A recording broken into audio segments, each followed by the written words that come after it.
Good evening प्यारे बच्चों, क्या हाल सभी के। आप सभी के लिए फिर से मैं एक लेक्चर लेके आया हूँ जिसमें डिटर्मिनेंट के अंदर अपन आज होमोजीनियस लीनियर इक्वेशंस के सॉल्यूशंस किस तरीके से निकाले जाते हैं, किस तरीके से हम उसके सॉल्यूशंस को निकालने के लिए कॉन्सेप्ट यूज करेंगे। वो आज अपन स्टार्ट करने से पहले मैं थोड़ी सी ब्रीफिंग करवा देता हूँ कि मैंने अब तक क्या करवाया। अब तक अपन डिटर्मिनेंट से जुड़े हुए मेथड्स ऑफ फाइंडिंग्स इनवर्स अपन देख चुके हैं। सिस्टम ऑफ लीनियर इक्वेशन को सॉल्व करना, उसके क्या तरीके हैं, नो सोल्यूशन किस केस में बनेगा, यूनिक सोल्यूशन किस केस में बनेगा, वो सब देख चुके हैं। एक बार थोड़ी सी ब्रीफिंग कर लेते हैं, फिर आज का लेक्चर शुरू करेंगे प्यारे बच्चों। तो देखो, लास्ट क्लास में हम, अगर मैं लास्ट लेक्चर की बात करूं तो लास्ट लेक्चर में हम क्रैमर्स रूल, कंसिस्टेंसी, इनकंसिस्टेंसी के बारे में डिस्कस कर चुके थे। Solution of system of linear equations in 2 variable, in 3 variable भी देख चुके थे। वहाँ नो सोल्यूशन और इन्फिनिट मेनी सोल्यूशन का केस किस तरीके से बनने वाला है और किस तरीके से ट्रिवियल सोल्यूशन यानी कि यूनिक सोल्यूशन मिलेंगे, वो भी अपन देख चुके थे बच्चों। तो उसमें मैंने तुम्हें तरीका ड्राइव करके दिखाया था कि किस तरीके से हम फंडामेंटली एक्स वाई जेड यानी कि लीनियर इक्वेशन इन 3 वेरिएबल के solutions delta 1 upon delta, delta 2 upon delta, delta 3 upon delta निकालने वाले हैं। उसके बाद मैंने आपको बताया था बेटा गॉस जॉर्डन मेथड और मैट्रिक्स इन्वर्जन मेथड में क्या किस तरीके से फर्क देखा जाएगा, उनको अप्लाई किस तरीके से करेंगे अपन। नेक्स्ट मैंने ये भी बताया था आप लोगों को कि जब जो डिनोमिनेटर में डेल्टा आती है, जो कोफिशिएंट की मैट्रिक्स होती है, उसका डिटर्मिनेंट अगर नॉन जीरो है तो वो यूनिक सॉल्यूशन यानी ट्रिवियल सॉल्यूशन देगा। और अगर मेरा डिनोमिनेटर का जो डेल्टा है, मतलब जो determinant of coefficient matrix of the linear equations है, अगर वो जीरो हो जाता है तो वहां से दो केस बनते हैं। एक बनता है नो सोल्यूशन की तरफ, एक बनता है इनफाइनाइट सोल्यूशन की तरफ। इनफाइनाइट सोल्यूशन मिलना मतलब सोल्यूशन मिलना, तो तब भी वो कंसिस्टेंसी की कैटेगरी में आएगा। तब उस केस में क्या हो जाएगा, तब उस केस में भैया मेरा डेल्टा 1, डेल्टा 2 और डेल्टा 3 ये तीनों ही जीरो होने चाहिए। क्या ये बात फंडामेंटली सभी बच्चों को समझ में आई? जबकि नो सोल्यूशन के केस में कोई भी एक डिटर्मिनेंट अगर नॉन जीरो हो गई तो वो नो सोल्यूशन का केस बनाएगी। क्या ये बात सभी बच्चों को समझ में आती है? इस केस को डिपेंडेंट सिस्टम कहते हैं और इसको कहते हैं इंडिपेंडेंट सिस्टम। इसको क्या कहते हैं? इंडिपेंडेंट। क्यों? क्योंकि अब एक्स वाई जेड अपने वैल्यूज के लिए, अपनी वैल्यूज के लिए to find out the values of X Y Z, अब वो किसी दूसरी इक्वेशन पे डिपेंड नहीं करेंगे। आगे बात समझ में? क्या ये बात क्लियर है सभी बच्चों को? अब मतलब होमोजीनियस इक्वेशन, ये सब नॉन होमोजीनियस इक्वेशन की सिचुएशन थी। Are you getting it? यहां हम नॉन होमोजीनियस की बात कर रहे थे, आज हम होमोजीनियस की बात करेंगे।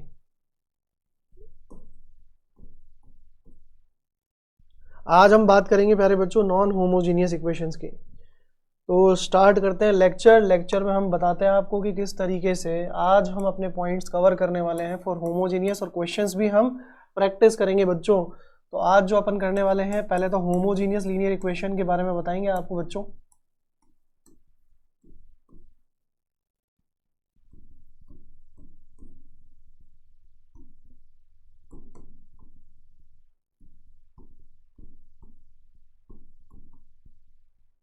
और दूसरा हम बताएंगे आपको क्वेश्चंस प्रैक्टिस करवाएंगे, कुछ क्वेश्चंस की practice based on determinant and matrix.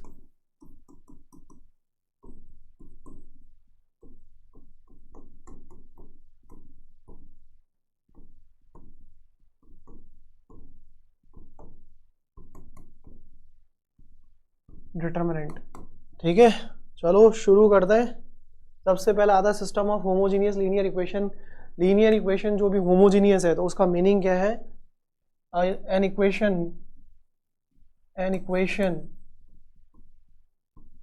is said to be homogeneous।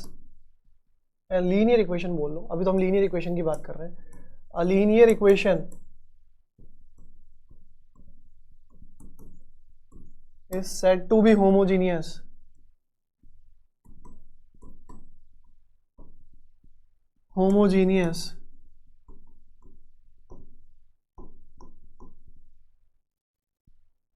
if its constant term is zero।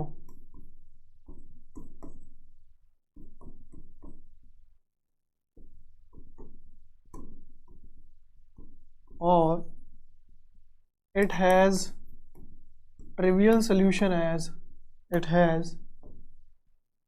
has at least one solution as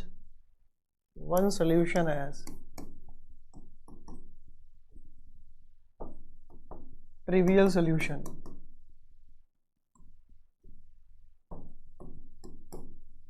समझ में आ रही बेटा बात?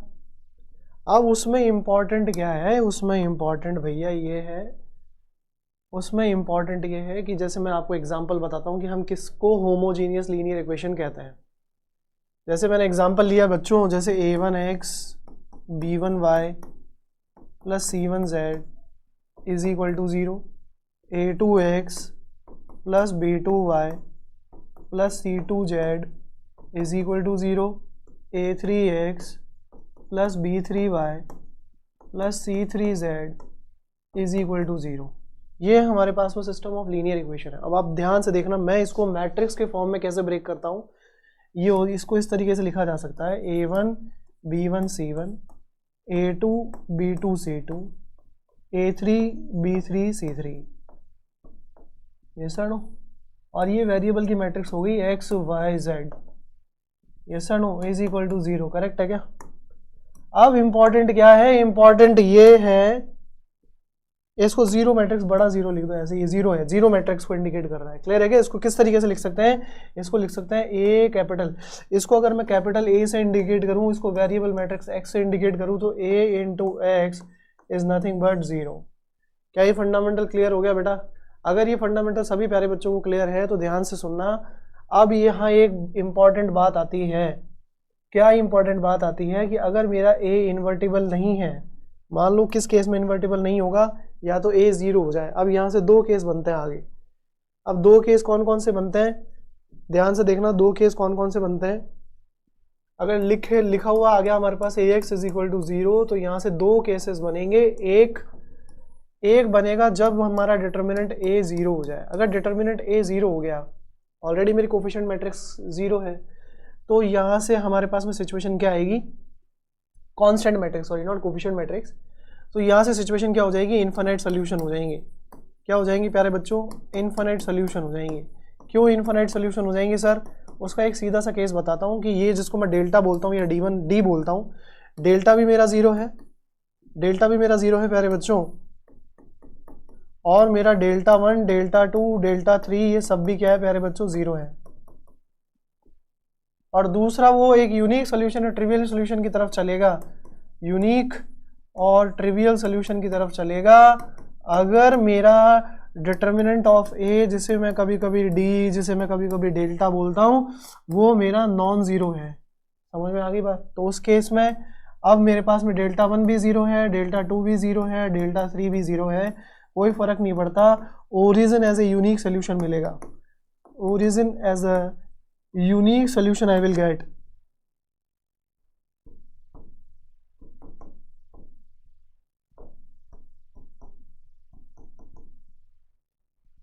समझ में आ गई कहानी? इस तरीके से अपने को होमोजेनियस लीनियर इक्वेशंस के क्वेश्चंस को अटेम्प्ट भी करना होगा, ये देख के कि भैया कोफिशिएंट की मैट्रिक्स का डिटर्मिनेंट 0 तो नहीं आ रहा। अगर 0 आ गया तो फिर वो इनफाइनाइट सोल्यूशन है, नहीं आया तो फिर वो यूनिक ट्रिवियल सोल्यूशन है। और ओरिजिन उसका यानी कि 0,0,0 depending upon the number of variables, कितने 0 आने वाले हैं, ऑब्वियस सी बात है। लीनियर इक्वेशन इन 2 वेरिएबल हुआ, होमोजेनियस हो गया तो 0,0 2D प्लेन है, 0,0,0 बन जाता है तो 3D प्लेन है। ठीक है बेटा, चलो अब आपको मैं लेके चलता हूँ क्वेश्चंस की तरफ। आप स्टार्ट करते हैं क्वेश्चंस करना। चलो पहला क्वेश्चन देखो, इफ P एक मैट्रिक्स दी हुई है, is the adjoint of a 3x3 matrix A and determinant of A is given by 4, then alpha is equal to what. अब इंपॉर्टेंट है ये समझना पहले बात, तो ये क्या कहना चाह रहा है, ये क्या कहना चाह रहा है, ये कहना चाह रहा है भैया जो P है वो एडजॉइंट ऑफ मैट्रिक्स A है। क्या ये फंडामेंटल क्लियर है? और उसमें भी आपको एक चीज और दे रखी है, क्या दे रखी है, डिटर्मिनेंट A दे रखी है। तो अगर मैं बात करूं भैया, मुझे पता है कि determinant of adjoint of A is nothing but determinant A to the power n-1। अब यहाँ n की वैल्यू कितनी है भैया, 3 है। तो यहाँ से एडजॉइंट A का डिटर्मिनेंट कितना आने वाला है, A² आने वाला है। क्या ये बात समझ में आई? तो इसका मतलब वैल्यू कितनी हो गई, 4 4 जा 16 हो गई सर। अब एडजॉइंट A का डिटर्मिनेंट निकालना है, मतलब डिटर्मिनेंट ऑफ P निकालना है। एडजॉइंट A का डिटर्मिनेंट निकालना है, मतलब determinant of adjoint of A का निकालने का मतलब हो गया पी का डिटरमिनेंट निकालने की बात कह रहा है। तो यहाँ से हम ये कह सकते हैं, यहाँ से हम क्या कह सकते हैं बच्चों की, इसका डिटरमिनेंट निकालना भैया, किसका डिटरमिनेंट निकालना है, पी का डिटरमिनेंट निकालना है। तो पहले इसको डिटरमिनेंट फॉर्म में लिखा हमने 1 अल्फा 3 1 3 3 2 4 4। क्लियर है क्या? अब इसमें भी इंपॉर्टेंट ये है कि इसमें मैंने रो कॉलम ऑपरेशन लगाया और थोड़ा सा इसको और हल्का कर दिया। तो यहाँ से ये क्या बन जाएगा भैया, यहाँ से बन जाएगा, यहाँ से बन जाएगा, एक काम करेगा बट फिर वो 2 से -2 टाइम्स करना पड़ेगा। पहले एक बार करते हैं, 1 अल्फा 3 1 3 3 और मैंने R3 में से R2 को माइनस कर दिया तो ये बन गया 1 1 1। ये लो भैया, आ गया समझ में? आई होप किसी को दिक्कत नहीं आनी चाहिए यहाँ तक समझने में। यहाँ तक सभी को समझ में आ गया होगा कि इसका सोल्यूशन कैसे निकलने वाला है। मेरी बात, अब मैं क्या करूँगा, यहाँ हमने क्या लगाया था भैया, यहाँ हमने लगाया था R3 goes to R3 minus R2। अब मैं एक और लगाने वाला हूँ, वो क्या, R3 नॉट R3 C3 लगा लेते हैं। C3 goes to C3 minus C1, या सीधा भी एक्सपेंड कर लो ना तो भी कोई दिक्कत नहीं है। अब तो इतनी बड़ी वैल्यूज भी नहीं रही कि हम कैलकुलेट नहीं कर सकते, छोड़ो, इतने ऑपरेशन लगा रहे हैं उतने में तो सॉल्व भी करके दिखा देते हैं। चलो ठीक है, 1 इंटू 3 बन जा 3 3 बन जा 3 3 माइनस 3 हो गया, बहुत बढ़िया, माइनस अल्फा, बढ़िया, 1 इंटू 1 1 माइनस 3 प्लस 3 इंटू 1 1 जा 1 1 माइनस 3। ये किसके बराबर आना चाहिए भैया, ये 16 के बराबर आना चाहिए, जैसा कि एडजॉइंट ऑफ ए का डिटरमिनेंट अपन निकाल रहे हैं। तो यहाँ से आंसर कितना आ गया भैया, ये तो हो गया 0, ये हो गया 2 अल्फा, ये हो गया माइनस का 6 और ये 16। तो यहाँ से प्यारे बच्चों क्या मिला, 2 अल्फा की वैल्यू 22 और अल्फा कितना आ गया भैया 11 आ गया। तो इससे कौन सा ऑप्शन मिला भैया, सेकंड ऑप्शन आंसर हो गया। करने का तरीका समझ में आ गया होगा। ये प्रॉपर्टी ऑलरेडी बता चुका हूँ मैं, अगर नहीं याद है तो दिखा भी देता हूँ, देखो नहीं याद है तो हम दिखा देंगे, ऐसी कोई बहुत बड़ा इशू नहीं है। ये देखो, ये याद है, लिखवाया था ना कि adjoint of K is K to the power n minus 1, adjoint of A का determinant A to the power n minus 1। ये सब प्रूफ भी करवाए थे आपको, रिप्लेसमेंट किस तरीके से एडजॉइंट के अंदर ही ए से रिप्लेसमेंट करके दिखाया था। Adjoint of A is nothing but determinant to the power n minus 2। उसका डिटरमिनेंट निकालेंगे तो n माइनस 1 का स्क्वायर, और 3 बार होगा तो n माइनस 1 का क्यूब, 4 बार होगा तो n माइनस 1 की पावर 4। इस तरीके से बढ़ता जाएगा कौन, डिटरमिनेंट की पावर। क्लियर है चीज? चलो बच्चों, बस यही है कि छोटी छोटी चीजें जो है आप लोगों को याद रखनी है, और ये फॉर्मूले याद नहीं होंगे तो आपको दिक्कत करेंगे, ये बात ध्यान रखना। नेक्स्ट क्वेश्चन है जेईई मेंस ऑनलाइन 2015 का क्वेश्चन है। ये क्या कह रहा है, if A is a 3x3 matrix such that determinant of 5 times a matrix, ध्यान रखना। अब ये हो गया कि determinant of k times a, जब k बाहर निकालोगे तो k की बार n बाहर निकलेगा। आगे देखते हैं, अब यही लिख देता हूँ property, determinant of k times matrix A is nothing but k to the power n determinant A where n is order of A। Understood है क्या? अब इसमें आगे चलते हैं, कह रहा है कि भैया 5 टाइम्स एडजॉइंट ऑफ A, तो मैं यहाँ से जब 5 बाहर निकालूंगा तो ये बन जाएगा 5, और मैट्रिक्स का ऑर्डर कितना है 3, तो 5 का cube adjoint of A is equal to 5। और एडजॉइंट ऑफ ए का जो डिटरमिनेंट होता है, अभी अभी बताया था मैंने क्या होता है भैया, डिटरमिनेंट की पावर n-1 होता है, ये प्रूफ कर चुके हैं हम। तो ये हो गया डिटरमिनेंट ए की पावर n-1 यानी कि 3 - 1 इज इक्वल टू 5 अपॉन 5 की 1/5 स्क्वायर। यहाँ से डिटरमिनेंट ए का स्क्वायर आ गया प्यारे बच्चों, डिटरमिनेंट ए का स्क्वायर आ गया हमारे पास 1/5 स्क्वायर। तो डिटरमिनेंट ए क्यों ना हमारे पास ±1/5 हो। आई होप ये चीज समझ में आ गई होगी सभी बच्चों को। तो यहाँ से आंसर हो गया डी ऑप्शन। नेक्स्ट देखो बेटा, नेक्स्ट क्वेश्चन करने के लिए हम लेते हैं सबसे पहले, ये गलत, चलो आ जाओ। ए की वैल्यू क्या दे रखी है, कुछ 2/2 का ऑर्डर मैट्रिक्स दे रखा है, और ये कह रहा है adjoint of 3 times a square plus 12 times a is equal to what, इनमें से क्या होने वाला है। इनमें से क्या होगा, ये निकालने के लिए आप एडजॉइंट की तरफ नहीं, पहले इसकी तरफ ध्यान दें। तो अब इम्पोर्ट क्या होता है कि कई बार प्रैक्टिस में हो सकता है हमारे पास इसका कोई शॉर्ट मेथड आ जाए, are you getting me, but अभी हाल फिलहाल इसका ए स्क्वायर निकालना ही पड़ेगा अपने को। तो ए स्क्वायर अगर हम निकालें तो वो कितना बन जाता है, A square will be equal to nothing but 2 - 3 - 4 1 को मल्टीप्लाई करना है प्यारे बच्चों 2 - 3 - 4 1 से ही, और आपके पास में क्या आ जाएगा भैया, आंसर आ जाएगा 2 2 जा 4 प्यारे बच्चों, 3 4 जा 12 प्लस का 2 2 जा 4 3 4 जा 12, 2 3 जा 6 माइनस का, और 3 1 जा 3 माइनस का, 4 2 जा 8 हो गया, और ये कितना हो गया 1 4 जा 4 हो गया माइनस का, माइनस माइनस प्लस 12, और ये हो गया 1, तो माइनस माइनस प्लस 12 ये हो गया 1। तो यहाँ हमारे पास में जो मैट्रिक्स आ गई है फाइनली ए स्क्वायर, वो आ गई है 16 9 12 और 13, और ए 3 टाइम्स ए स्क्वायर करना था, तो 3 टाइम्स ए स्क्वायर कितना हो जाएगा भैया, 3 टाइम्स ए स्क्वायर हो जाएगा 48 27 36 39। इसमें आप क्या ऐड कर रहे हो, 12 टाइम्स ए ऐड कर रहे हो सर। 12 टाइम्स ए कितना होगा, 12 टाइम्स ए होगा 24 36 48 एंड 12। अगर इनको ऐड कर दिया जाए तो 3a स्क्वायर प्लस 12a प्यारे बच्चों कितना आने वाला है, 48 और 24 हो जाएगा 72, और 27 और 36 हो जाएगा हमारे पास 63, 36 48 हो गया 84, और 39, इसमें से हम 12 माइनस करें तो 12 12 12 देखा जाए तो प्लस का ये बिल्कुल है, माइनस का 39 हो गया, ये हो गया माइनस का 27, डिटरमिनेंट क्लोज। अब इसका एडजॉइंट निकालना है, और मैंने adjoint of any matrix 2x2 order निकालने का शॉर्टकट आपको बताया हुआ है।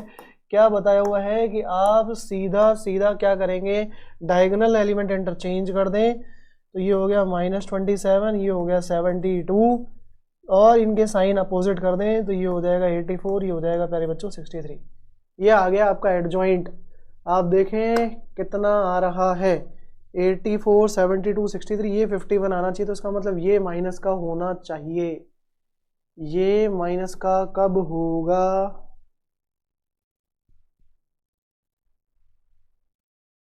ये माइनस का कब होगा,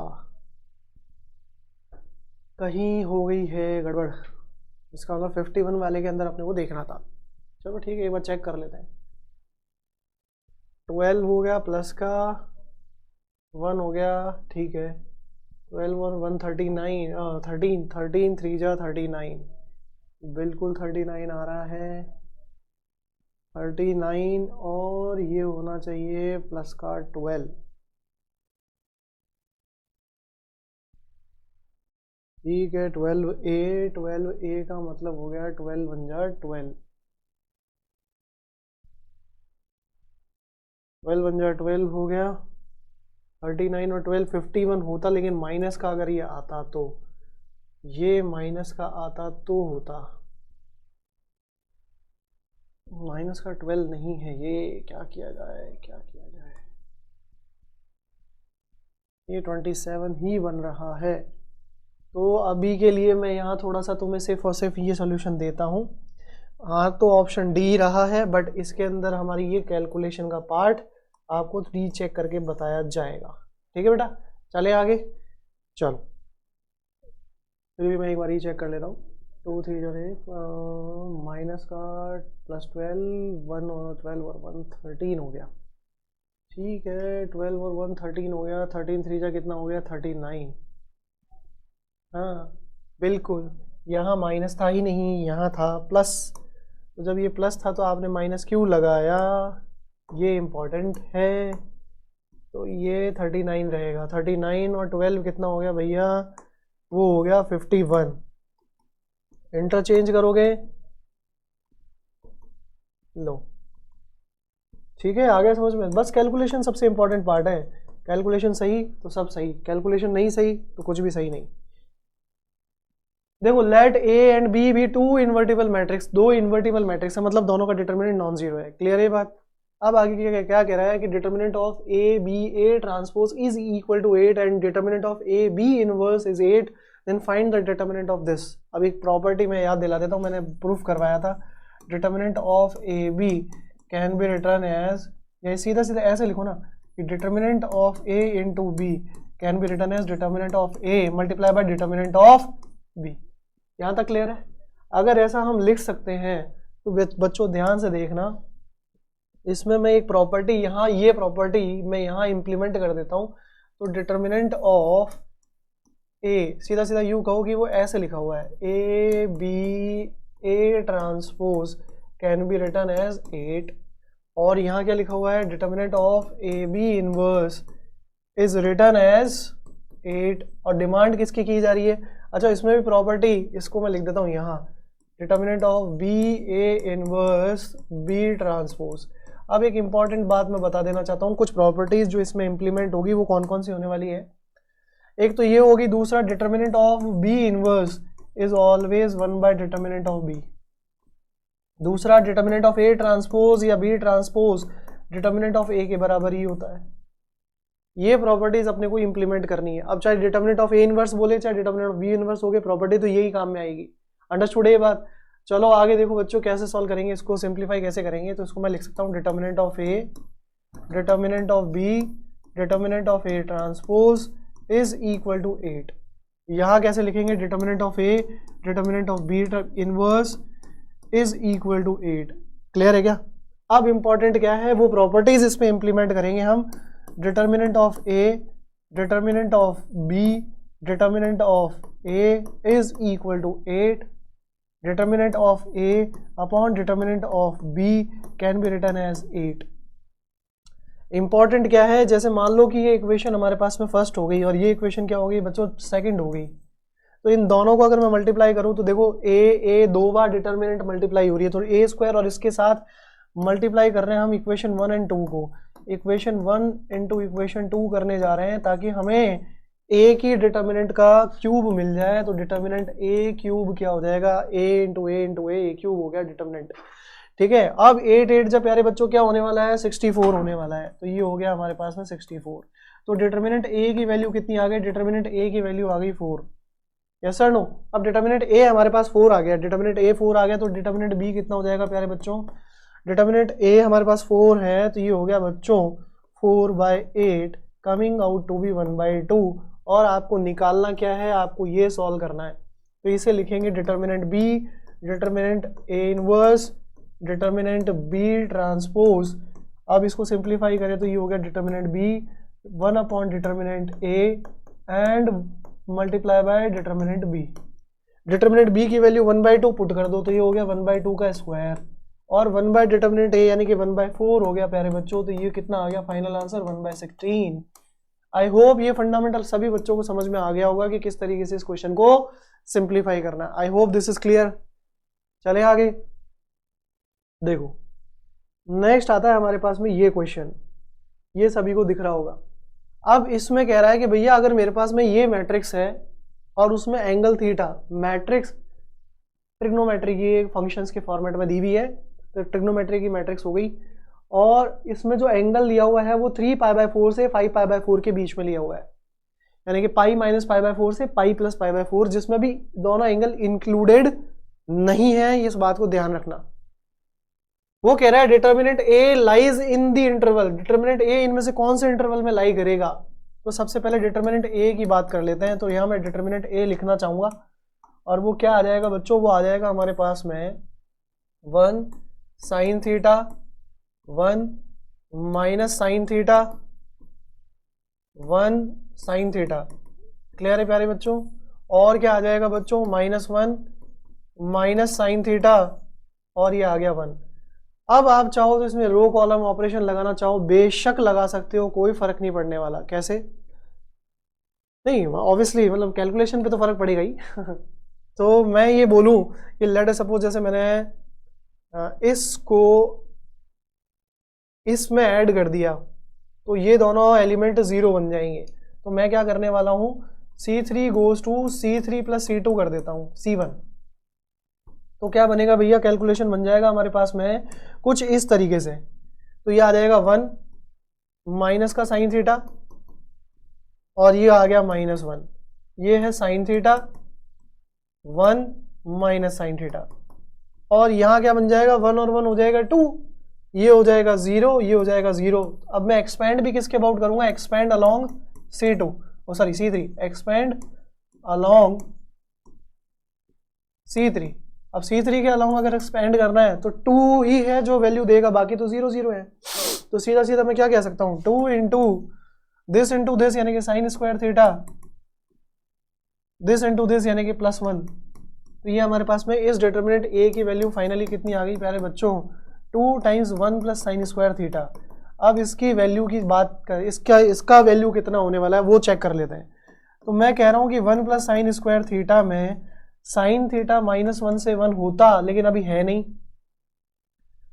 अगर मैं बात करूं ये है मेरे साइन की वेव, समझना, ये मेरा 3π/4 यहाँ कहीं होगा बेटा, यहाँ कहीं मेरा 3π/4 होने वाला है, यहाँ कहीं 3π/4 होने वाला है, और यहाँ कहीं मेरा π/4 होने वाला है, 5π/4। अगर मैं बात करूं इस रेंज में 0 बनेगा 1/√2 और -1/√2, तो कुल मिला के मेरी जो वैल्यू आ रही है वो -1/√2 से 1/√2 के बीच में रहने वाली है। अब अगर मैं इसका स्क्वायर करूंगा, ये साइन थीटा की वैल्यू बनने वाली है, समझ रहे हो। तो साइन स्क्वायर थीटा कितना बनेगा आप खुद देखो, साइन स्क्वायर थीटा क्या 0 से 1/2 नहीं बनेगा। अगर मैं 0 पुट करूंगा तो ये वैल्यू 1 हो जाएगी, और 1/2 पुट करूंगा तो मैक्सिमम इतना जा सकता है, बट ओपन इंटरवल रहेगा यहाँ। समझ में आई कि नहीं ये बात। तो अब यहाँ देखो कुछ सिचुएशन ऐसी हो गई है, कि 1 से लेके 3/2 ओपन इंटरवल की तरफ जा रहा है। तो क्या हो जाएगा 2 से 3 ओपन इंटरवल, यस और नो, क्लोज इंटरवल 2। अब ये वैल्यू तो सिर्फ और सिर्फ एक ही इंटरवल में लाई कर रही है, वो है ये, यहाँ लेके जा नहीं सकते क्योंकि 2 छूट जाएगा, यहाँ ला नहीं सकते। तो कौन सा ऑप्शन हो गया प्यारे बच्चों, सेकंड ऑप्शन हमारे पास आंसर आ रहा है। Is it clear. चलो आगे देखो। अब दिया हुआ the sum of real roots of this equation, इस ऑब्वियसली डिटर्मिनेंट है, सॉल्व करेंगे तो एक न्यूमेरिकल कांस्टेंट वैल्यू या कोई एक सिंगल वैल्यू मिलने वाली है अपने को, वो वैल्यू 0 के इक्वेट। अभी अगर इक्वेशन क्यूबिक है, क्वाड्रेटिक है, बाई क्वाड्रेटिक है, क्या है, वो सॉल्व करने से पता चलेगा।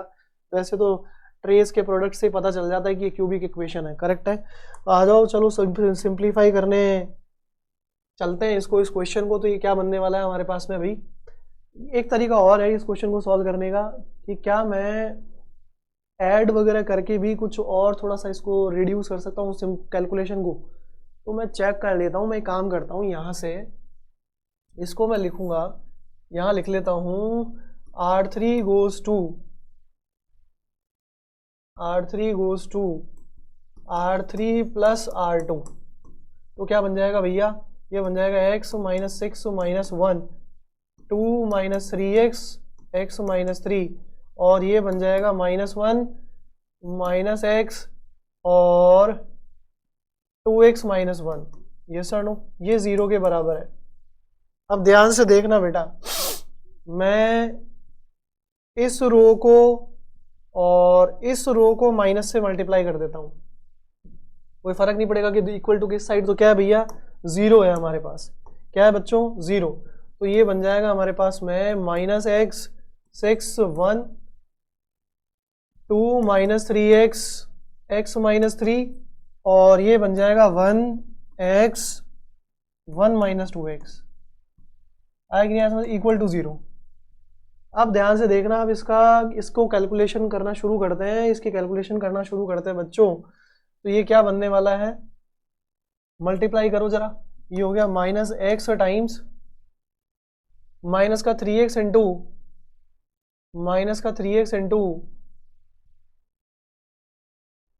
एक minute, -x multiply by minus का 3x मल्टीप्लाई बाय 1 - 2x और माइनस का x इंटू x - 3, ये तो ये फर्स्ट ब्रैकेट आ गया, माइनस का 6 into 2 into 1 - 2x -1 into x - 3, और लास्ट में जो 1 है उसके लिए हम लिख सकते हैं 2x + 3x is equal to 0। चलो चेक करते हैं। माइनस माइनस सब में माइनस मल्टीप्लाई कर देते हैं और अंदर सबसे पहले सिंप्लीफाई करते हैं, तो ये हो गया 3x 1 minus 2x plus x into x minus 3 minus का 6 2 minus 4x minus x plus 3, समझ में आया। और ये कितना बन गया 5x इज इक्वल टू 0। अब देखो इसको सॉल्व करते हैं, कितना आ रहा है भैया, ये आ गया हमारे पास में 3x minus 6x square plus x square minus 3x।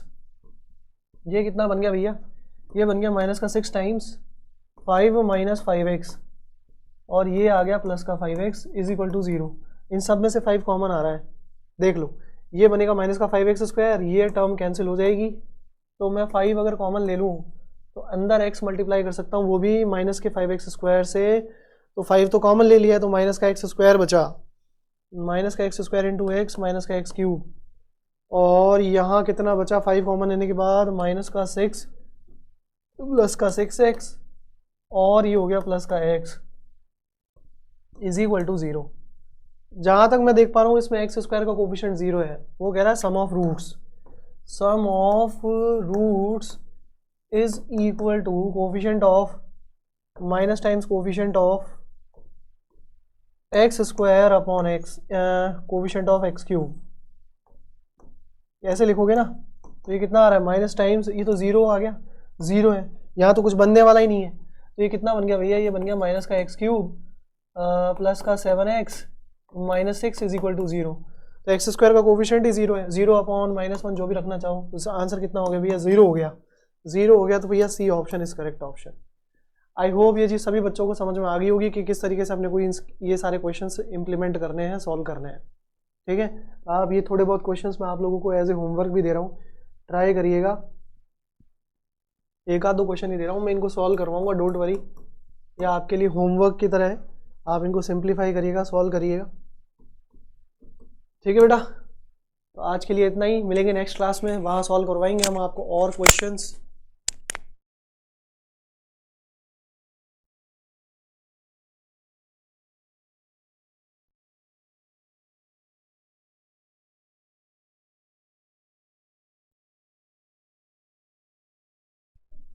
तो बच्चों आपको यहाँ तक सभी को समझ में आ गया होगा कि किस तरीके से करना है।